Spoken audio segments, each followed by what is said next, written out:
By the late 1990s, Enron Corporation's success embodied the corporate world. Its revenues dazzled Wall Street, and its innovations promised to reshape the energy sector. Kenneth Lay was one man credited with a global vision and leadership.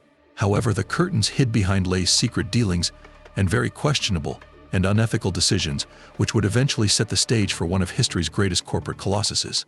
Kenneth Lee Lay was born on April 15, 1942, in the small town of Tyrone, Missouri. His father, Omer Lay, was a Baptist minister and a small businessman, roles that often left the family in financial hardship. Because the house to the family was relatively small, this made Lay learn industry and perseverance at a young age. Wanting to have a better understanding of the energy sector, Lay continued his graduate work and eventually earned his Ph.D. in economics from the University of Houston. Early in his professional career, he worked for Exxon in the U.S. Department of Energy, continuing to develop expertise in the energy sector. Lay orchestrated the merger of Houston Natural Gas and Internorth in 1985 to form Enron. It was a strategic move to create a giant force in the energy industry. Under his management, Enron evolved from only being a traditional supplier of energy to a trader of energy derivatives, making full use of the deregulation of energy markets. By 2000, revenues reported by Enron had mushroomed to over $100 billion and was named America's most innovative company by Fortune magazine for 6 consecutive years. Beneath its glamorous exterior, Enron lay in a maze of deceit despite its meteoric rise and widespread acclaim. Special purpose entities was the heart of this deception. Complex financial structures used to keep important debts off Enron's balance sheet. These entities allowed Enron to mask its financial liabilities and present an illusion of sustained profitability. By transferring underperforming assets to SPEs, Enron concealed losses and fabricated earnings, misleading investors and analysts about the company's true financial health. Kenneth Lay was selling millions of dollars worth of Enron shares, even as he publicly proclaimed his confidence in the prospects for the company, urging employees and investors to buy more with promises of a bright future. Between 1999 and 2001, such efforts helped him sell stock worth millions of dollars. This duplicitous behavior betrayed not only stakeholder trust but also threw grave questions of ethics and laws on the matters of insider trading and fiduciary responsibility. Lay's covert behavior filtered into the corporate culture at Enron, one that undermined all ethical concerns while feeding aggressive growth and profits. Such culture was represented by the rank and yank performance evaluation program, which dictated a percentage of the force had to be deemed to be performing below expectations and therefore terminated. Those practices created an atmosphere in which dissent and ethical thinking were both discouraged. However, in protecting the interests of shareholders, the board of directors looked the other way or tolerated such dubious activities. Their sloppiness and irresponsibility created conditions in which this kind of corruption could thrive unchecked into bankruptcy that ultimately led to the bankruptcy of Enron.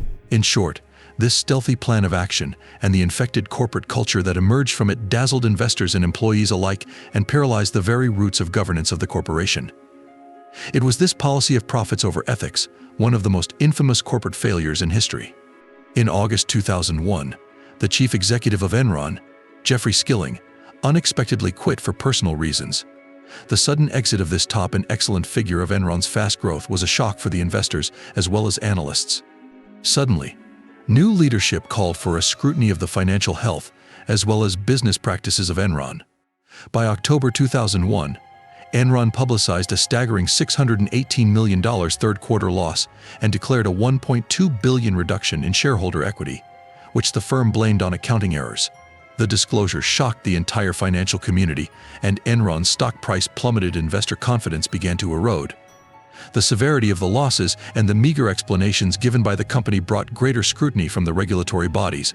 The SEC soon opened a formal inquiry into the books of Enron. Examination revealed a multi-layered structure of accounting manipulations to hide debt and increase profits. SPEs were the heart and soul of this scheme. They allowed Enron to place major liabilities off the balance sheet, thereby giving the company an apparently very strong financial position to present before the investors and regulators. This investigation revealed that the SPEs were often controlled by Enron's executives, such as Chief Financial Officer Andrew Fastow, creating glaring conflicts of interest. At such a height of the deception, credit rating of Enron collapsed and the firm was battered by increasing pressure from creditors and investors. The unwinding of the Enron financial misrepresentations pinpointed both the company's fraudulent and systemic failures of corporate governance and oversight. On December 2, 2001, Enron filed for Chapter 11 bankruptcy protection, at that time it being the biggest bankruptcy to have been covered in U.S. history. The collapse marked the devastation to the employees, investors, and the broader financial market. Thousands of the employees lost their jobs, as well as their retirement savings evaporated since most of their 401k plans were heavily invested in Enron stock.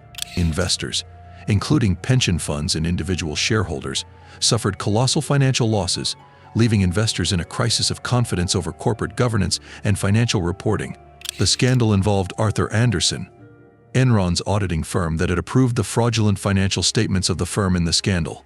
This firm was convicted of obstruction of justice by shredding its documents related to its audit of Enron, and was forced to give up its license to audit public companies and effectively dissolve the firm.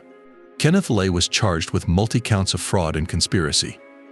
May 2006, Kenneth Lay was convicted on 6 counts, which included conspiracy and securities fraud. However, before his conviction could be sentenced, July 2006 came and Lay suffered a heart attack, leaving the world with far too many unanswered questions coupled with vacated convictions. The Enron scandal led to a dramatic overhaul of legislative and regulatory changes, especially the passing in 2002 of the Sarbanes-Oxley Act, which was characterized by increased corporate accountability and higher financial transparency. It reminded everyone of the disastrous results of corporate malfeasance and how absolute ethical leadership was important, coupled with proper oversight in the domain of corporate governance. Arthur Andersen LLP, a one-time member of the Big Five accounting firms and a once respectable bastion of integrity within that elite group, served as Enron's auditor in the years leading up to the company's collapse. The firm's role in Enron's scheme was fundamentally multidimensional. It approved questionable accounting practices and failed to report the real financial state of the firm. Arthur Andersen was both an auditor and a consultant to Enron, leading to loss of objectivity in its services. An investigation conducted into Enron's bankruptcy indicated that the employees of Arthur Andersen had systematically destroyed documents relating to Enron's audits. In 2002, the shredding of these documents resulted in a criminal conviction for obstruction of justice, and the firm was destroyed.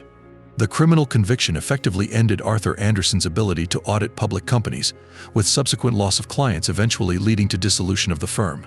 After the collapse of Enron, several executives were sued. Jeffrey Skilling was convicted of several counts of fraud and insider trading and spent more than 10 years in prison. Fastow, Enron's CFO, was charged with fraud and pleaded guilty, and his sentence was 6 years. Enron's bankruptcy caused ripples down to its employees and investors. Thousands lost their jobs, and retirement savings are gone because most of the 401k plans are invested in Enron stock.